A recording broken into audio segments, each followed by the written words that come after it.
Assalamu alaikum. This presentation is on 10 different bedside clinical tests for the screening and initial assessment of dysphagia and aspiration. These tests are simple, short, and safe. Their validity and reliability varies widely, and this will be discussed. Dysphagia and aspirations are underreported. Patients with dysphagia or silent aspiration don't always present with the objective problem. But it's estimated that about a third of the patients who had cerebrovascular accidents may have a degree of dysphagia or aspiration.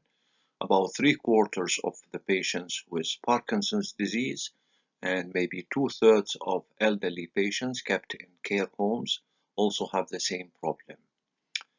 The alarming thing is that the primary reason patients die from stroke, for example, is due to pulmonary complications.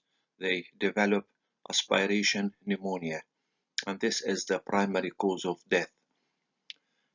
It's important that these group of patients who would have problems with dysphagia or aspirations be identified early before this develops.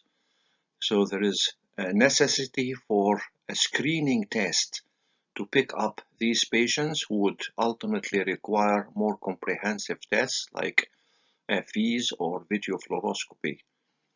These preliminary tests should be simple, safe, and short, and the main thing is that they would have a high sensitivity.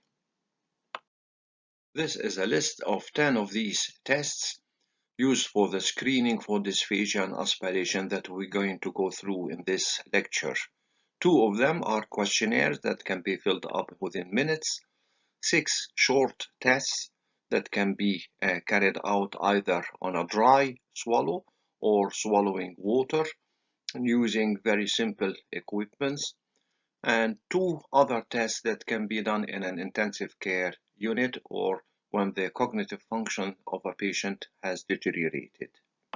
Starting with the first questionnaire, the eating assessment tool, EAT 10. This is a 10-item subjective dysphagia symptoms that can be filled up with a patient within minutes. The patient will go through the list of the 10 items and mark 0 if there is no problem in that in an individual question, or give 4 if there is a severe problem, or anything in between depending on the grade of the severity of his symptom. And starting with questions like if there has been any weight loss or if there has been any interference with his social activities or abilities to go out for a meal, if there is any extra effort needed for liquids, solids, or pills, if the swallowing is painful, if there is the pleasure of the eating has been affected by the problem, or if the food stuck in the throat or there is any cough, or if the swallowing process is stressful. The maximum score would be 4 for each question, and the maximum score for the questionnaire would therefore be 40.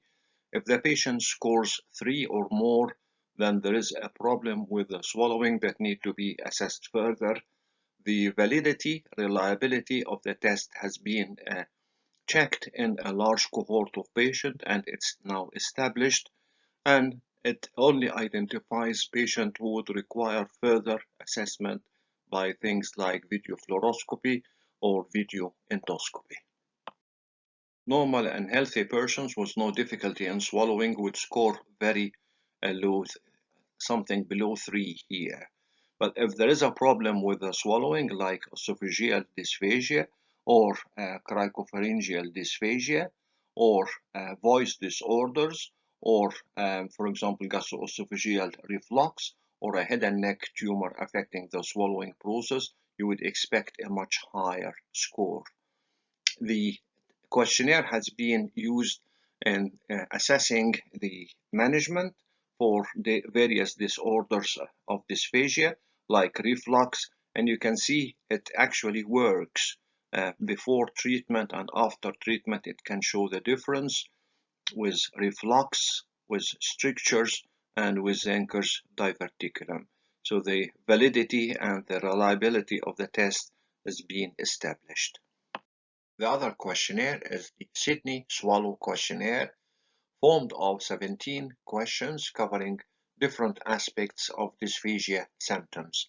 The patient would answer the questions using a visual analog scale of straight line of 100 millimeters length, starting with the 0 point where there is no problem at all, and a 100 mark would mean maximum possible severity of this particular question. The patient would put a mark along this line, and the distance between his mark and the starting point would reflect his perception of the severity. The total count of the tests would be 1,700, and normal healthy individuals would usually score something below 200 mark, although there is no clear cut-off point, and patients who have dysphagia would have marks up to 1,700. If the patient receives treatment for his dysphagia and the score changes by about 11% down the score, this is significant, or if the patient's symptoms deteriorate by going up 7%, that's again significant. The test reliability and validity has been established on a large cohort of patients. These are the 17 questions used in the Sydney Swallow Questionnaire. The initial test was based on 19 questions. 2 of these had been omitted during the validation process and testing for reliability. These are the questions for how long does it take to eat a scoop of ice cream, and do a patient ever drools saliva during the swallowing. The other 17 questions that are left cover things like if there is any difficulty of swallowing at present, if there is any difficulty with thin liquids like tea or coffee, thick liquids like milkshakes or custards, soft food like scrambled egg or mashed potatoes, hard food like steak or raw vegetables or fruits, how much difficulty with dry food like bread or biscuits, and there is any difficulty swallowing saliva, and if there is any difficulty starting a swallow, and there been any sense of food catching up in the throat, or have there been any cough or choke sensation when swallowing solids or swallowing liquids, and how long does it take to finish up the average meal. This question was omitted for the ice cream. And then when you swallow food or liquids, do you ever have anything going up the nose like nasal regurgitation, and there's any need for a double swallow during meals, and do you have ever cough up or spit out food during the meals. This question have been removed about drooling. And how do you rate the severity of the dysphagia or the swallowing difficulty at present today, and how much does your swallowing problem affect your social life, your quality of life, and enjoyment with food. The third test is the repetitive saliva swallowing test, when a patient will be asked to have repetitive dry swallowing, and the number of swallowing during a 30 seconds period will be counted by placing the index and the middle finger of the examiner on the hyoid and the thyroid cartilage. If the patient can manage only 2 or 1 repetitive swallowing, dry swallowing within 30 seconds, then this is abnormal. Anything less than 3 is abnormal. The test is very simple and short, doesn't take time or any resources at all, and it is very safe because there is no risk of aspiration, and there is also no risk of transmitting droplets or aerosol generation. The evidence for the reliability and the validity of the test has been established to detect the risk of aspiration or pneumonia or COPD. The cutoff value of less than 3 dry swallows in 30 seconds was established by original studies on healthy participants or in patients who have various functional dysphagia problems. It was found that patients who have less than 3 dry swallows in 30 seconds would have a higher risk of aspiration after being tested by a video fluoroscopy. The test has a very high sensitivity, and a moderate specificity, but it is the very high sensitivity which makes it an ideal test for screening or as a preliminary test for dysphagia patients. The fourth test is the water swallow test, in which a patient who will be seated will be asked to swallow first a 10 milliliter of distilled water, and if he managed to do this, he will then be asked to swallow 30 milliliter of water. If the patient can manage to do this within 10 seconds each time with no coughing, no aspiration, and no wet voice, then he passes the test. The sensitivity and specificity of the 10 milliliter and the 30 milliliters are around 70% for each. This is not very high. Because of the rather modest specificity and sensitivity of the water swallow test, various modifications were tested to see if this is going to improve the sensitivity or the specificity. It was found by changing the amount of water to 1.5 milliliter rather than 10 or 40 milliliters that the specificity has increased much, and increasing the amount of water to between 90 and 100 milliliters has increased the sensitivity. The fifth test is the modified water swallow test, in which a patient would be asked to swallow 3 milliliters of cold water. And this test, if the patient fails to swallow, or if he has choking or breathing changes, then this is 1. If he is able to swallow the amount of water but has breathing changes, this is 2. If he is able to swallow but has a choking or a wet voice, this is 3. This is the cut-off point. If he swallows it successfully, this is 4. If he swallows it successfully and can manage 2 further dry swallows within 30 seconds, then this is 5.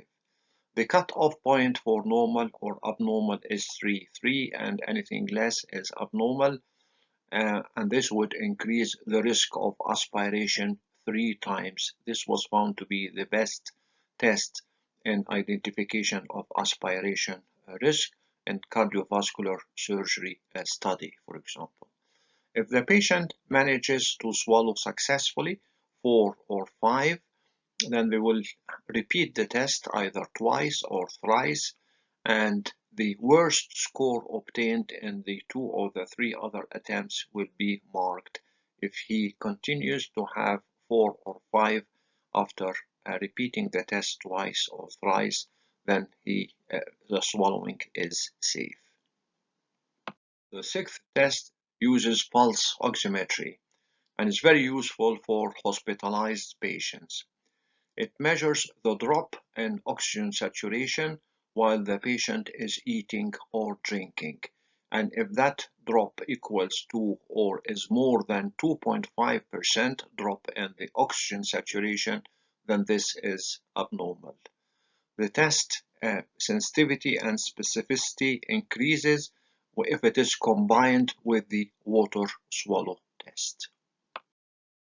The number 7 test is the cervical auscultation, when a stethoscope is placed just above the level of the cricoid cartilage anterior to the sternomastoid muscle to listen for the swallowing sounds.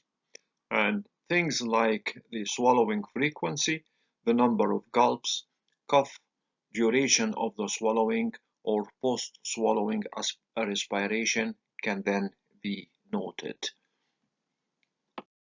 The initial test of direct cervical auscultation does not have a high sensitivity or specificity, and its reliability is either poor or fair, and cannot be used on its own as a screening test or a preliminary test for dysphagia.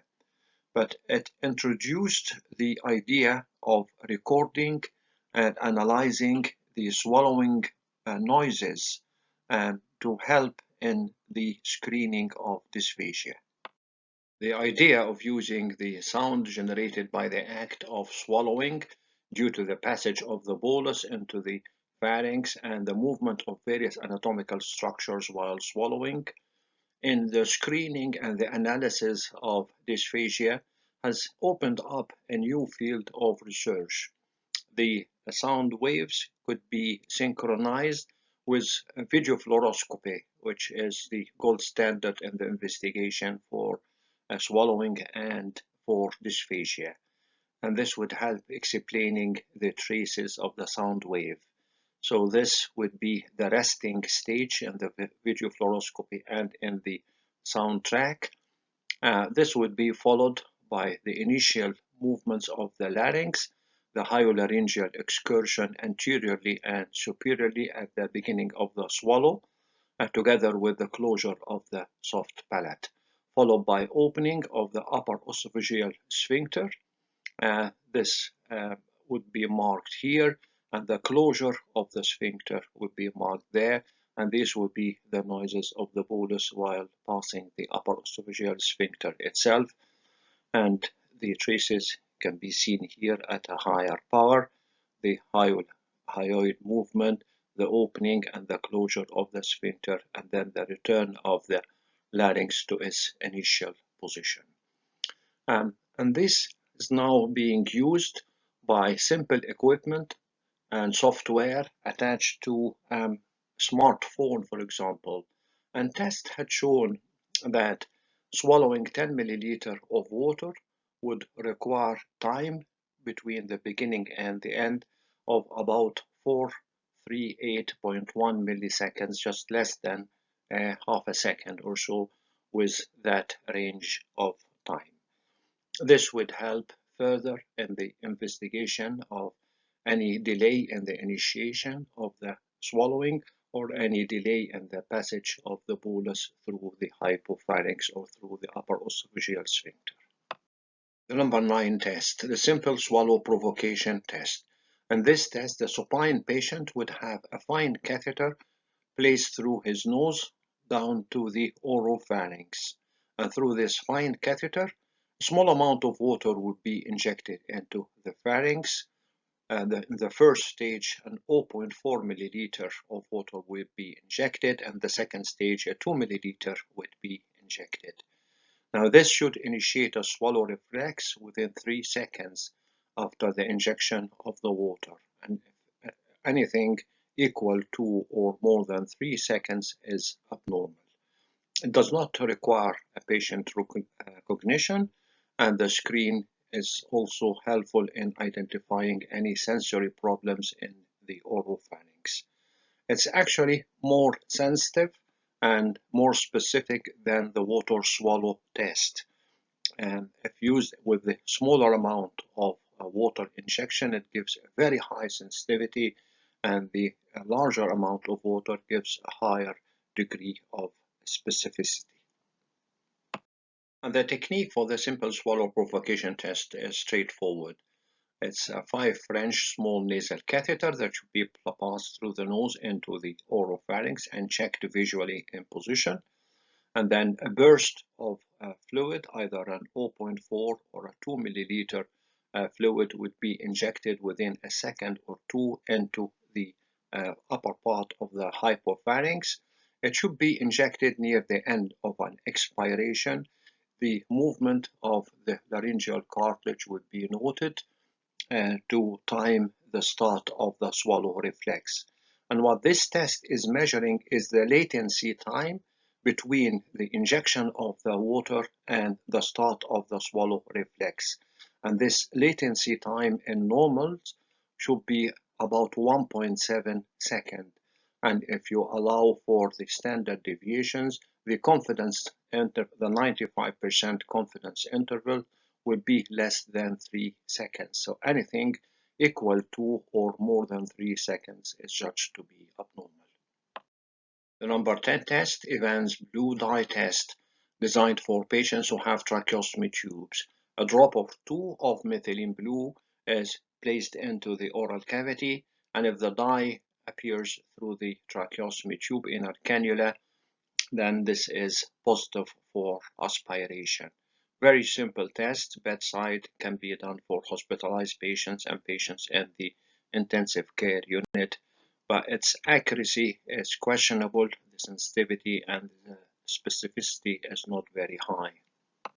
Because of the low sensitivity and specificity of the Evans blue dye test, a modification was introduced in which the dye, the methylene blue, would be mixed with the oral intake with either solids or thickened liquids. And the test can be done in stages using solids or liquids in different volumes. And this has markedly improved the specificity of the test up to 100%. The usual is somewhere around 90%, and also helped in the improvement of the sensitivity, although it is still not very accurate. And finally, it's maybe clear now from this overview of different bedside tests for the screening and preliminary diagnosis of dysphagia that combining several tests would give better accuracy, validity, and reliability rather than using any single test of the 10. So a combination of one questionnaire like the eating assessment tool, EAT-10, together with the 3 other bedside tests like repetitive saliva swallowing test, a dry swallow test, and a modified water swallow test, plus a pulse oximetry if the patient is hospitalized, or a simple swallow provocation test if he is not, would provide a higher degree of accuracy and reliability. The modified Evans blue dye test would be used if the patient also has a tracheostomy tube. By this, we come to the end of this presentation on 10 different short, safe, and simple tests for screening and preliminary diagnosis of dysphagia and aspiration. Assalamu alaikum.